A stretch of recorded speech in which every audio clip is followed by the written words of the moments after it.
Assalamualaikum warahmatullahi wabarakatuh. Bismillahirrahmanirrahim. Alhamdulillahirabbil alamin wa sallallahu ala sayyidina Muhammadin nabiyyi wa ala alihi thahirina wa sahabatihi ajmain. Santri-santri, alhamdulillah kita masih diberi kesempatan untuk bisa kembali belajar ya. Ini termasuk sebuah kenikmatan ketika kita masih diberi kesempatan untuk belajar. Banyak orang-orang di luar sana yang memang belum mempunyai kesempatan untuk belajar ya. Kita beruntung masih diberi kesempatan untuk belajar. Maka sebelum kita belajar, mari kita niatkan belajar kita untuk mendapatkan ridho dari Allah Subhanahu wa taala, untuk menghilangkan kebodohan ya. Kemudian membaca doa sebelum belajar. Bismillahirrahmanirrahim. Raditu billahi robba wa bil islami dina wa bi Muhammadin nabiyya wa rasula rabbi zidni ilma warzuqni fahma amin. Santri-santri, kali ini Pak Zaini akan membahas tentang Isra Mi'raj ya. Nah, ini termasuk contoh daripada mukjizat Nabi Muhammad SAW yang kemarin Pak Zaini sebutkan pada bab bukti-bukti kerasulan Nabi Muhammad SAW. Nah, pada poin B kan dijelaskan tentang mukjizat Nabi Muhammad SAW. Di antaranya ini Isra Mi'raj ya. Ada ayat Qur'annya. Bismillahirrahmanirrahim. Subhanalladzi asra bi 'abdihi lailam minal masjidil harami ilal masjidil aqsa. Al-ayah ya. Maha suci Allah yang telah memperjalankan hambanya dari Masjidil Haram ke Masjidil Aqsa. Ini surat Al-Isra. Nah, pengertian dari Isra Mi'raj sendiri adalah yang pertama Isra. Isra itu perjalanan Nabi Muhammad SAW dari Masjidil Haram yang letaknya di Mekah, di negara Arab Saudi sekarang, ke Masjidil Aqsa di Yerusalem ya, dan sekarang negaranya adalah Palestina. Itu Isra. Kemudian yang dinamakan Mi'raj itu dinaikannya Nabi Muhammad SAW melintasi langit-langit ke sebuah tempat yang mana tempat itu tidak ada yang bisa menjangkaunya, termasuk manusia, jin maupun setan, yaitu yang dinamakan dengan Sidratul Muntaha ya. Isra perjalanan Nabi dari Masjidil Haram ke Masjidil Aqsa. Kemudian Mi'raj perjalanan Nabi dari Masjidil Aqsa di Yerusalem ke Sidratul Muntaha di langit ketujuh ya. Peristiwa Isra Mi'raj ini terjadi hanya satu malam. Bahkan dari pertengahan malam sampai menjelang subuh.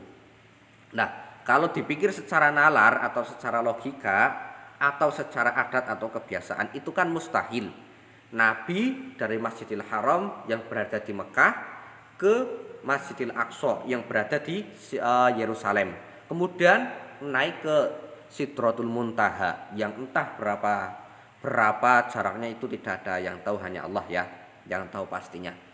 Itu ditempuh hanya dengan satu malam. Makanya itu termasuk sesuatu yang luar biasa yang diberikan kepada Nabi maupun Rasul. Nah, sehingga Isra Mi'raj ini termasuk salah satu mukjizat Nabi Muhammad SAW ya. Isra Mi'raj itu terjadi pada malam 27 Rajab tahun 10 kenabian. Nah, kebetulan bulan Rajab itu sekarang ini termasuk bulan Rajab. Artinya kita sekarang itu berada di bulan Rajab. Makanya Pak Zaini itu tertarik untuk membahas tentang peristiwa Isra Mi'raj. Nah, atau sekitar 621 Masehi ya ini ya. Bukan 12 tapi 21 Masehi, nanti tolong ini diganti. 621 Masehi, yaitu Nabi kisaran usianya itu lebih dari 51 tahun, kurang dari 50 tahun. Kurang dari 52 tahun, sorry ya. Ini 621 Masehi, bukan 612 Masehi. Nah, ini perlu kalian ketahui juga kalau penanggalan Hijriyah itu berdasarkan peredaran bulan, kalau penanggalan Masehi itu berdasarkan peredaran matahari ya, berdasarkan peredaran matahari. Kalau tahun Hijriyah itu tahun barunya itu tanggal 1 Muharram ya, tanggal 1 Muharram.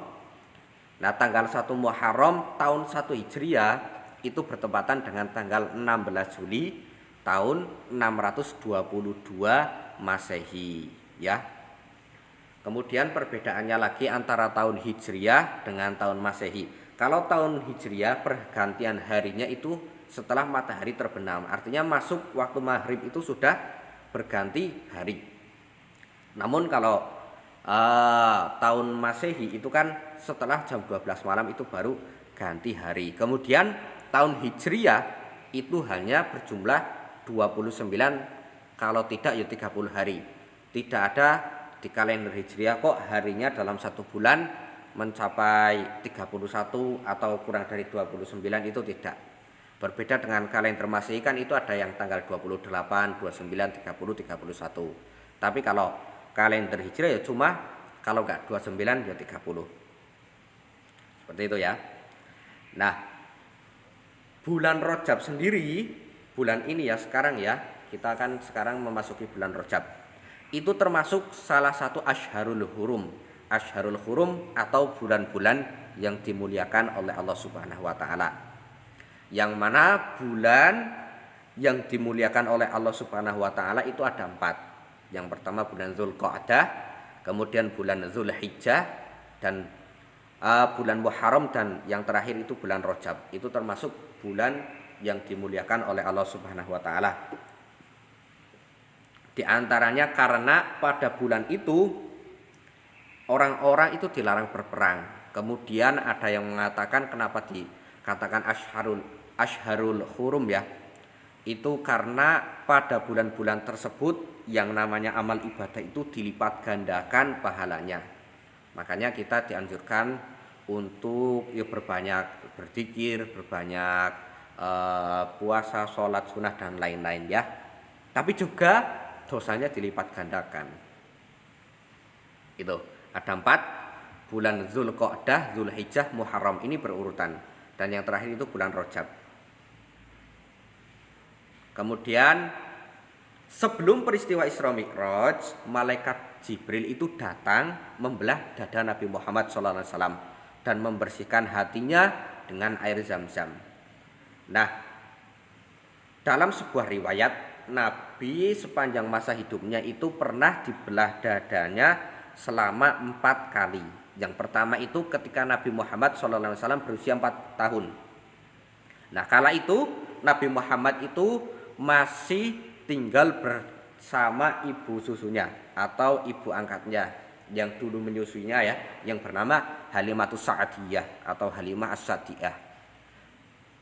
Dan saat itu posisinya berada di kampung Bani Sa'ad. Kemudian yang kedua ketika Nabi Muhammad SAW berusia 10 tahun atau mendekati mukallaf ya. Mukallaf itu ketika nanti seseorang sudah mukallaf berarti antara kebaikannya sudah dicatat, antara keburukannya sudah mulai dipertanggungjawabkan. Itu namanya mukallaf. Kemudian saat usia Nabi 40 tahun.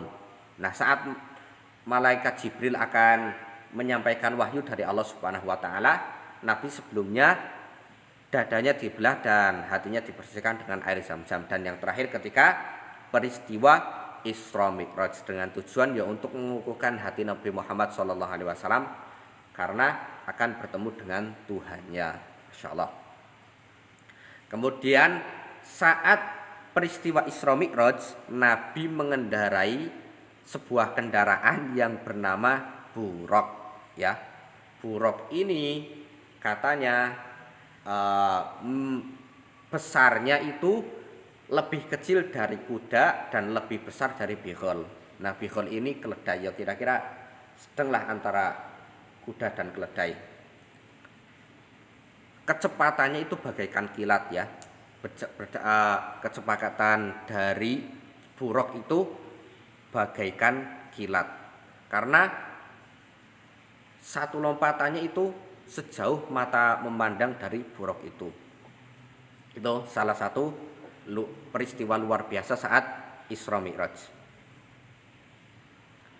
Kemudian ada sebuah pendapat yang mengatakan kalau saat peristiwa Isra Mi'raj, Nabi itu hanya ruhnya saja, itu yang pendapat yang pertama. Kemudian ada pendapat yang mengatakan kalau Nabi saat melakukan Isra Mi'raj itu ketika perjalanan Isra berarti Masjidil Haram ke Masjidil Aqsa itu jasad dan ruhnya. Tapi ketika dari Masjidil Aqsa ke Sidratul Muntaha itu hanya ruhnya saja. Namun pendapat yang paling kuat adalah Nabi ketika diperjalankan oleh Allah Subhanahu wa taala dalam peristiwa Isra Mi'raj itu jasad dan rohnya. Nah, saat peristiwa Isra, Nabi ketika setelah selesai melaksanakan sholat di Masjidil Aqsa, Nabi diberi 3 gelas yang berisi, yang pertama itu berisi khamr, yaitu minuman yang memabukkan, kemudian berisi susu, dan gelas yang ketiga itu berisi madu.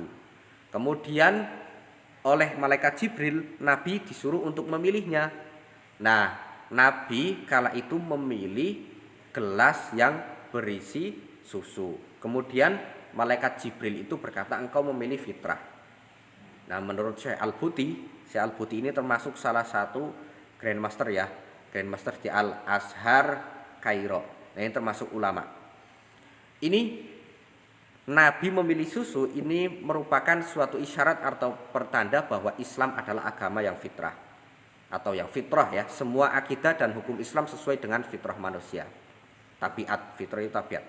Tidak ada satupun dari Islam yang bertentangan dengan tabiat asli manusia. Makanya kita sangatlah beruntung orang yang telah memeluk agama Islam.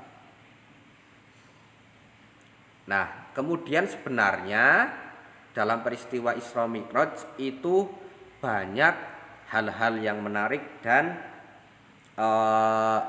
hal-hal yang di luar kebiasaan manusia. Di antaranya Nabi di surga melihat ada sungai, kemudian ada orang yang disiksa dalam keadaan seperti ini. Kemudian melihat sebuah telaga dan lain-lain. Tapi peristiwa yang paling menonjol ketika Isra Mi'raj adalah diwajibkannya sholat 5 waktu dan masih kita rasakan sampai saat ini sebagai umatnya. Loh, peristiwa sholat 5 waktu ini mengenang dalam kita karena apa? Sholat itu termasuk rukun Islam dan posisinya itu termasuk sangat-sangat penting. Karena apa?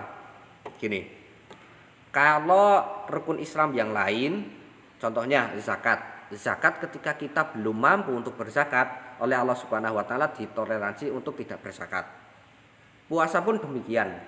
Haji apalagi kalau kita belum mampu boleh kita tidak melaksanakan haji. Namun yang namanya sholat bagaimanapun keadaan kita itu tetap wajib untuk melaksanakannya. Kita sakit, kita tetap wajib melaksanakan sholat. Kita bepergian, tetap wajib melaksanakan sholat. Kita melakukan kesibukan apapun, bahkan sampai sesibuk apapun, kita masih wajib untuk melaksanakan sholat. Sampai sangat pentingnya sholat, ketika kita tidak mampu sholat dalam posisi berdiri, kita dianjurkan untuk posisi duduk. Kemudian ketika kita tidak mampu dalam posisi duduk, kita disuruh untuk melakukan sholat dengan posisi tidur miring seperti orang meninggal itu, kepalanya di sebelah utara, kakinya di sebelah selatan menghadap ke barat ya. Kemudian jika tidak mampu seperti itu, kita tidur dengan posisi terlentang. Dan jika tidak mampu lagi, kita dengan isyarat ya, dengan kedipan mata ataupun apa, yang penting dengan isyarat atau gerakan tangan sedikit-sedikit. Dan bila tidak mampu dengan isyarat, maka dengan hati. Nah, itu saking wajibnya sholat fardu maksudnya ini ya, sholat yang 5 waktu. Makanya kalau kita kebetulan tidak melaksanakan sholat atau tertinggal waktu sholat, maka kita harus mengqodhonya. Nah, qodho itu sendiri melaksanakan tidak pada waktunya. Contohnya sholat maghrib. Contohnya sholat maghrib itu kan dari mulai terbenamnya matahari sampai hilangnya mega kuning ya. Itu ketika sholat maghrib dilaksanakan pada saat itu namanya sholat ada. Makanya niatnya usolli fardul maghribi salasa rokaati mustaqbilal kiblati adaan lillahi ta'ala. Kalau ada itu dilaksanakan pada waktunya. Namun ketika kita tidak bisa melaksanakan karena uzur misalnya, karena ada suatu hal ya, misalnya ketika ketiduran, itu nanti kita harus menggantinya di luar waktu tersebut, itu namanya qadha. Qadha itu melaksanakan sesuatu di luar waktunya, makanya niatnya diganti usolli fardul maghribi salasa rakaati mustaqbilal kiblati qadhaan lillahi ta'ala, yang tadinya adaan diganti menjadi qadhaan. Nah sebenarnya saat Isra Mi'raj itu awal mula Nabi itu disuruh mengerjakan sholat 5 waktu itu sebanyak 50 waktu, bukan 50 rakaat tapi 50 waktu ya. Dan akhirnya sampai menjadi 5 waktu. Nah ini kisah lengkapnya seperti ini. Nah beliau sallallahu alaihi wasallam, Nabi Muhammad sallallahu alaihi wasallam dibawa naik melewati beberapa langit. Pada setiap langit malaikat Jibril meminta agar dibukakan pintu ya. Lalu ditanya, siapakah yang bersamamu? Jibril menjawab, Muhammad sallallahu alaihi wasallam. Penghuni langit pun menyambutnya.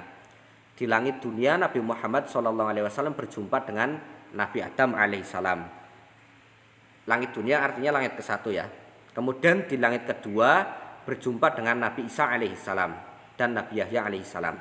Di langit ketiga berjumpa dengan Nabi Yusuf alaihissalam. Di langit keempat berjumpa dengan Nabi Idris alaihissalam.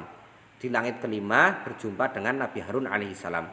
Di langit keenam berjumpa dengan Nabi Musa alaihissalam. Dan di langit ketujuh berjumpa dengan Nabi Ibrahim alaihissalam yang sedang bersandar pada Baitul Ma'mur. Kemudian Rasulullah SAW melanjutkan perjalanannya sampai ke Sidratul Muntaha, langit tertinggi. Disinilah Allah Azza wa Jalla mewajibkan kepada Nabi Muhammad SAW dan umatnya untuk menegakkan sholat 50 kali sehari semalam. Nah 50 kali tadinya bukan 50 rakaat. Akan tetapi dalam perjalanan kembali dari Mi'raj ini, ketika sampai di tempat Nabi Musa, beliau maksudnya Nabi Muhammad SAW itu ditanya oleh Nabi Musa, apa yang telah diwajibkan Robmu atas umatmu? Rob itu Tuhan. Rasulullah SAW menjawab, sehingga Nabi Musa alaihissalam, ya maksudnya Rasulullah itu menjawab kalau saya dan umat saya diwajibkan sholat 50 waktu. Kemudian Nabi Musa itu meminta kepada Nabi Muhammad SAW untuk kembali menghadap Allah dan meminta keringanan. Rasulullah SAW melaksanakan saran itu. Dan Allah Azza wa Jalla pun berkenan memberi keringanan. Nah ketika Rasulullah SAW hendak kembali dan berjumpa dengan Nabi Musa alaihissalam, beliau, maksudnya Nabi Muhammad SAW, diminta oleh Nabi Musa alaihissalam agar meminta keringanan lagi. Dan saran itu pun dilaksanakan Rasulullah SAW. Sehingga 55 ya, dikuranginya dari 50 menjadi 45 menjadi 40 sampai akhirnya yang terakhir itu 5 waktu. Nah saat itu pun oleh Nabi Musa itu disarankan untuk memohon kepada Allah untuk memberi keringanan lagi. Maka Rasulullah SAW itu sudah terlanjur malu ya, sehingga beliau berkata, aku sudah memohon kepada Rabbku sehingga aku merasa malu. Lalu terdengar suara, aku telah menetapkan yang aku fardukan dan aku telah memberi keringanan kepada para hambaku. Nah seperti itu. Ya, sampai Nabi Muhammad SAW itu malu ya, dari 50 waktu 50 kali menjadi 5 kali. Itu kan kemurahan Allah Subhanahu wa taala. Pun kita banyak yang masih bolong-bolong ya.